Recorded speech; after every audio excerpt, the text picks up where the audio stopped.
Thank you, Dr. Dwivedi, and good morning. I said good morning. Thank you so much. Indeed, delighted to be here. As Pushkina said, there is no substitute for flesh and blood interaction. Human beings are conditioned. Human beings are genetically conditioned to support each other, genetically conditioned to remain in groups, to be socially interacting. And if that gets hindered, and that's what one saw in last over 2 years, just over 2 years, in fact, I think today exactly 2 years for the first lockdown, 22nd March 2020. What we saw in last 2 years is this physical touch, physical interaction being just taken away from our existence. While it had its challenges, it also gave opportunities, and that's not the subject of this morning. But interestingly, the paradigm that got changed in terms of the whole spectrum of leadership is what I thought I'll talk about it this morning for 15 odd minutes. Because we were thrown into this black swan event. Nobody was prepared for it. Nobody knew about this, that this is going to come. So we rest assured that nobody could even prepare for it. I was told that I should speak on art of thoughtful leadership. So there are 2 words, or there are 3 words: art, thoughtful, and leadership. If you see, the most Googled word is leadership. And I don't know, as many searches you find on leadership, there are as many definitions of leadership. And as my friend Chitresh said last evening, it's not about the position, it's not about the power, it is about the action. And when I went to school and learned about leadership, we always were told that leadership is about leading a group of people. And therefore, leadership assumed in 80s and 90s a hierarchical position. Organization structures were hierarchical in nature. Organization structure were pyramidal in nature. There is one president, 5 vice presidents, 10 general managers, and so on and so forth. And there was a chain of command that would flow through an organization, and as a leader, you are expected to obey the instructions that were given to you. That's how the leadership came into being. Was quite akin to the defense forces leadership in that sense. Because we lived in a very, very different context those days. We lived in a different economic model, if I were to say. We were part of then called as mixed economy. What was mixed economy? And some of you of my vintage may recollect, we were also called as license Raj, which means you are the sole provider for a particular service or a product, and hence you had a kind of a monopoly in what you did, and the world stopped there. So if you're an airline, you had Indian Airlines, you had telephone, you had MTNL. If you had a cooking gas, you had whatever, the BPCL, and so on and so forth. So there was a provider, and there was exclusivity for that provider. Organizationally, therefore, when it reflected in the organization, so for a consumer, you had no choice. As a consumer, you had no choice. If you had to fly from here to any destination, you had to go to Delhi, only Indian Airlines would take you. And hence, in that context, the org structures, and the whole ecosystem of organization, if I may say so, was completely hierarchical, because people needed organizations. And in 92, 93 later, a new paradigm came where we started saying organizations need people. Why did this change happen? What was one, again, black swan event that happened in 92, 93? And I think that was one where we adopted market economy as vehicle of growth in this country. Moment we adopted market economy, we became part of the global village. And when we became part of the global village, you had to be globally competitive to survive the global competition and be a provider of whatever you did to stand that competition. Paradoxically, since we were the only hitherto getting into market economy, as I said, in the mixed economy, since you were the only provider where consumer had no choice, and now in a global competitive world you had to stand and win over the competition, which means you had only two parameters that you had to do well to be globally competitive. You had to be cost competitive and quality competitive. And both of these were zilch, because you were in a mixed economy where quality had no impact on what you did, and virtually cost had no impact on what you did, because all that was getting passed to the consumer, since virtually you were the sole provider. And I think in that context, when we became market economy, when we became part of the global world, we suddenly started looking at our costs and our quality more microscopically, more in a focused manner. So what did happen? Some of you remember in end of last century, you found a slew of VRSs coming in. Even nationalized banks gave VRSs. 100,000 people from State Bank of India took VRS. Because you realized that you were not globally cost competitive. And on quality, you could hardly do much, except, you had to improve your quality, and therefore you had to introduce new processes, systems, and so on and so forth. In this context, I think people assumed very, very center stage, because when you had to look at your cost, therefore you started looking at, a typical pie chart of those days, and I'm talking about manufacturing company, 67, 68% was RMC, raw material cost. Your next variable cost, close to 15 to 16%, was people cost. And on variable cost, on the RMC cost, you could do hardly much. Maybe you could do some reverse process engineering, so on and so forth. Your second biggest cost was people cost. And that's when this entirely new concept of talent came into the fore. You then said that if I need 10 employees, then I need to pick up the best.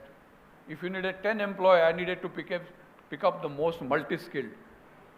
If you needed only 10 employees, then I need to differentiate and pick up the top 10. And that's when talent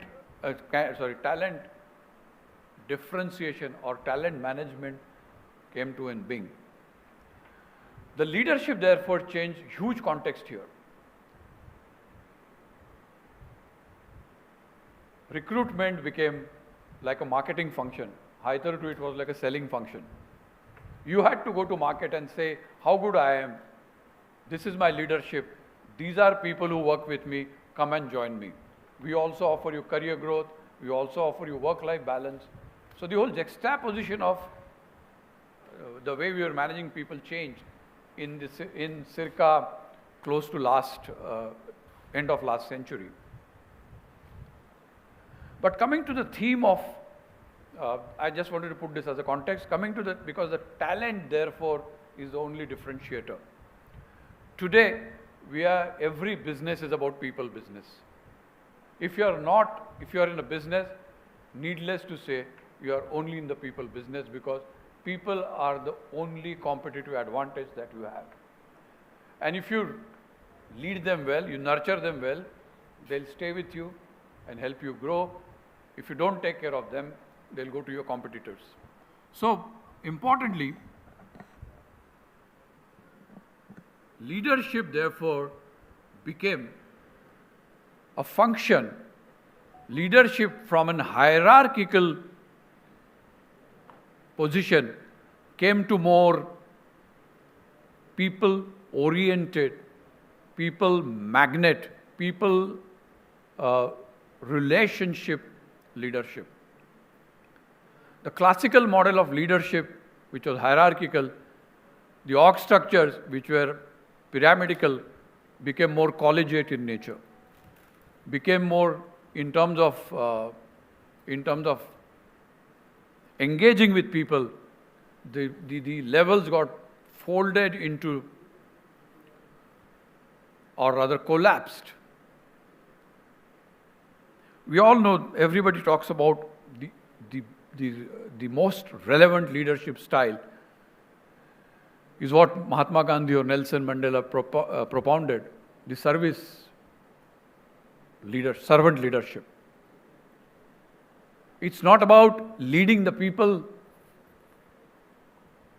from front, but taking along people, carrying them along with only motto of Satya, Seva, Prem. Service, love, and truth. The Black Swan event that happened 2 years ago, in fact, brought this servant leadership to the maximum fore. And I'll tell you, and that's what I want to talk about next 5 to 10 minutes on the art of thoughtful leadership. We were taken aback in March 2020 by what happened somewhere else, but India got severely affected. Businesses panicked. 22nd March, we saw the first lockdown. We didn't know how to respond. We were not prepared for this. Nobody can be prepared for a Black Swan event. But even if we had some time, we always thought it's happening in China, it's happening in US, it's happening in Western world, it'll never come here. But it did arrive. The virus did arrive, and arrived with a bang, if I may say so. What did it do to organizations? First of all, it gave us mighty jolt. It put whole business scenario into, if I may use the word, chaos. There was a chaos. We didn't know how to continue our businesses. We didn't know how our people will come to work because they were not allowed to come to work. We didn't know how will we meet that year's, which was the last month of the year, our budgets. And the whole ecosystem around us got thrown into virtually to the dogs.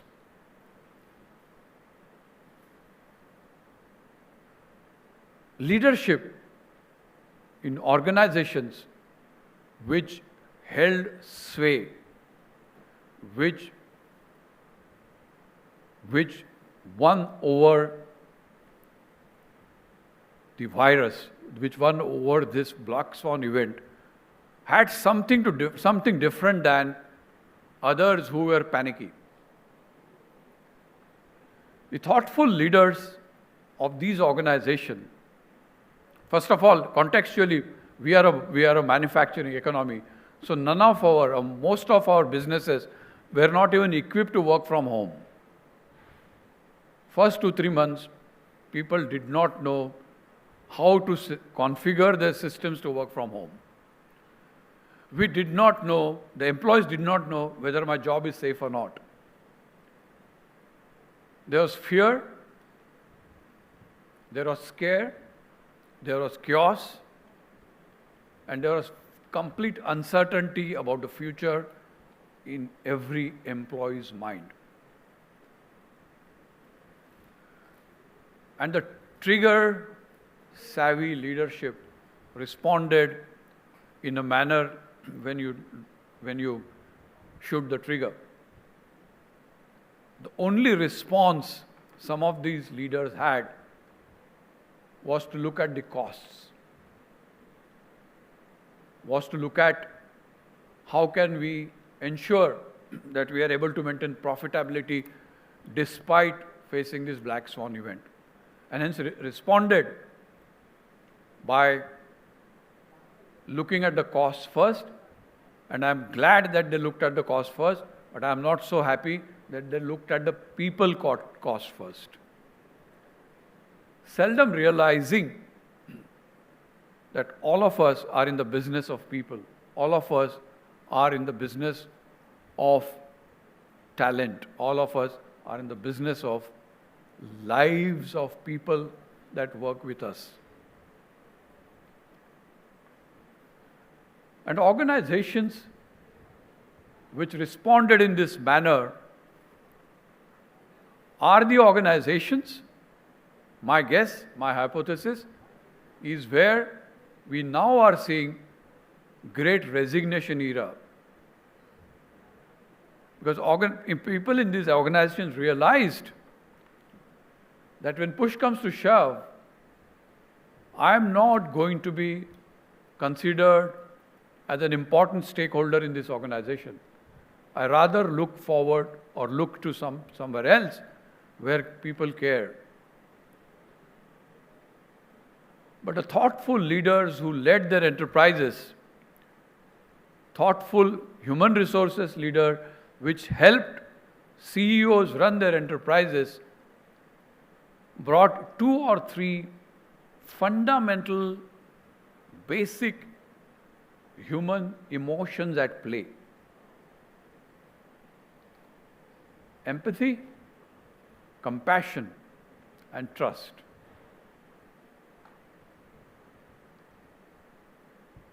The leaders who thought empathetically, leaders who cared, leaders who were business leaders, they still had one objective, which was to drive shareholders' value, still stood their stead and said that we will evaluate everything, and if nothing happens on everything else, that's when we will look at our people and people cost.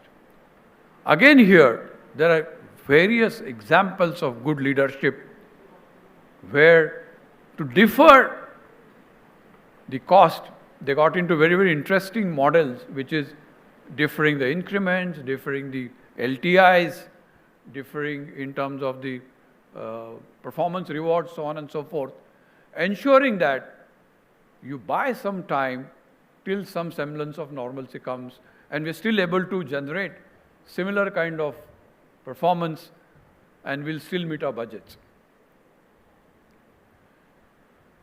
So I think for me, the thoughtful leaders realize that on the National Stock Index of Bombay Stock Exchange, the currencies that work are your financial outcomes. But these leaders realized that empathy and compassion are the new currencies. Empathy and compassion are the bedrock of every successful organization. And people who partner in driving this change were the HR leaders like yourself. And we always used to think, or always one used to say in human resources, that HR doesn't get its place under the sun. This event got you that place under the sun because the only trusted partner of every CEO and managing director today is the HR leader of that organization. So on a couple of things that these people did very, very well, and that's where the leadership got extremely differentiated when they got in this compassion, trust, and empathy at play. In their scheme of things, these organizations brought in employees' family as an important stakeholder in terms of devising the new workplace norm, and brought in the human side of perspective to the employee's family. So on one side, the softer, or no more softer, as I said, currencies of empathy, compassion were at play. On the other side, some of the organizations did extremely well, or some of the leaders did extremely well by getting in financial inclusion, looking at financial wellness of people. As I said, some of the immediate actions those were taken were in terms of deferring increment, deferring the long-term incentives, rewards, and so on and so forth. But there are organizations where they got some very innovative ways of still looking at people and ensuring that they are provided for financial wellness as well, financial inclusion. I heard Chitresh yesterday and Pushkina this morning, for example, Refyne, they got established during pandemic. And the amount of experiences they have had dealing with employees and the leadership, which identified financial wellness as one very important part of the total being as an employee, got something like earned wage access or getting people money available to them on demand. So thoughtful leadership is not only about, as I said, position, is not about power, it's about being with people, relating to people, looking at the core, or looking at people as a complete being, a total being, and then applying your leadership in ensuring that the people perspectives and the organization perspectives mesh with each other in terms of driving performance in the organization. And believe you me, organizations or leaders who dealt with people through this spectrum have excelled on their budgets, have excelled on their performances, even during pandemic. Some of these companies whose scripts one saw shooting northwards were these organizations where the leadership executed their thought leadership through compassion, through trust, through financial wellness of their employees. So I think the paradigm of leadership now is exactly what years ago Gandhi, Mandela propounded, which is the servant leadership. A thought leader is the one who has service orientation at the core of his heart in everything that he does, whether it is employees' financial well-being, whether it is employees' emotional well-being, whether it is employees' family wellness. If service orientation is the only differentiator for every successful leader in today's context, and I think pandemic just reinforced this. If we bring this pure service orientation of Satya Seva Prem, truth, love, integrity in our leadership DNA, in our leadership value system, I think organizations and together in tandem people will excel at our workplace. Thank you very much. I enjoyed talking to you this morning. Thank you.